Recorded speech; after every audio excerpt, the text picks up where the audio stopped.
how many of us actually go and vacuum the floor?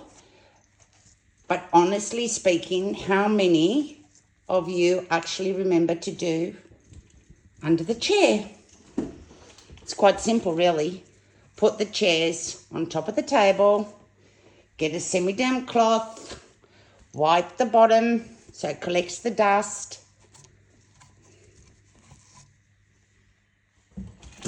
Shake it on the floor. So all you have to do is just take it all off, clean them up, vacuum the floor, and then when you're ready to mop, you get the seats, mop under the table, and then get the seats and place them back under the table.